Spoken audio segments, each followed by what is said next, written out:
Bonjour, aujourd'hui nous allons poursuivre les activités avec les tours et les duplos. Il vous faut donc des duplos de deux couleurs, des jaunes et des bleus par exemple. Peu importe les couleurs que vous avez chez vous, mais il faut donc deux couleurs différentes. Nous allons travailler la décomposition additive de 3, 4, voire 5 pour les moyennes sections par exemple.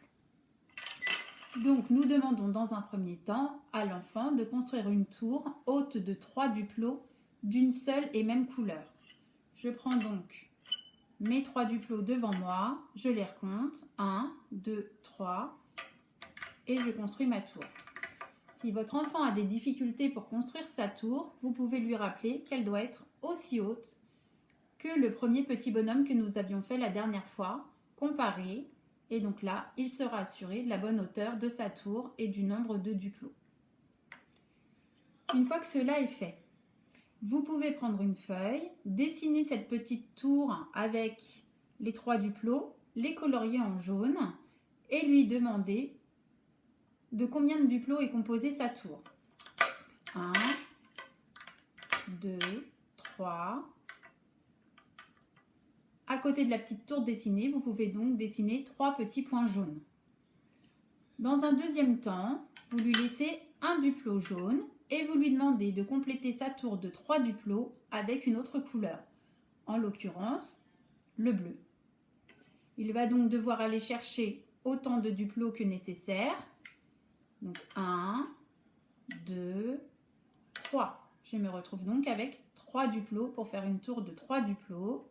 1, 2, 3. Afin de vérifier, je valide toujours avec ma petite tour. C'est la bonne hauteur, j'ai toujours mes 3 duplos. Vous lui demandez là combien de duplos jaunes il a dans sa petite tour et combien de duplos bleus il a dans sa petite tour. 1 duplo jaune, 2 duplos bleus. De la même façon que tout à l'heure, vous pouvez donc dessiner la petite tour avec les différents duplos, les colorier et quand il vous dit 1 duplo jaune, faire un petit point jaune à côté, 2 duplos bleus, 2 petits points bleus. S'il a du mal à compter les duplos bleus, vous pouvez lui proposer de les disposer différemment. Par exemple, comme ceci. Au niveau du visuel, ce sera plus facile pour lui. Et on continue. Je lui donne au départ 2 duplos jaunes et je lui demande d'aller chercher autant de duplos que nécessaire de la couleur bleue pour compléter ma tour. Si jamais il a des difficultés à dénombrer 3, vous pouvez lui dissocier les duplos pour qu'il puisse venir compléter 1, 2, j'en ajoute un, cela fait 3.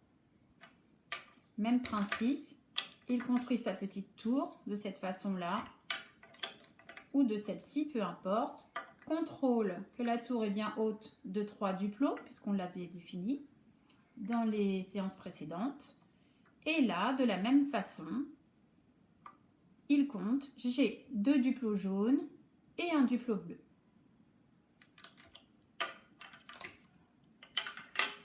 Ensuite, vous ne lui donnez rien du tout. Il doit donc construire une tour avec des duplos. Il doit aller chercher autant de duplos que nécessaire pour construire la tour de 3 duplos, sachant qu'il n'a pas le droit de prendre des duplos jaunes. Il n'y a pas de duplos jaunes, il y en a donc 0. Il va donc aller chercher 3 duplos bleus pour construire sa petite tour. 1, 2, 3. Là, vous lui demandez combien il a de duplos bleus. 1, 2, 3. Et combien il a de duplos jaunes. Il n'en a donc pas, il en a 0. Il peut le manifester en fermant son poing. Voilà pour la décomposition additive de 3.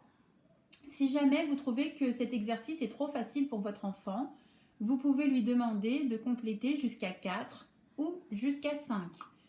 Je vous rappelle que la deuxième petite tour que nous avions créée était haute de 5 duplos. Donc on agit de la même façon. 3, 4, 5.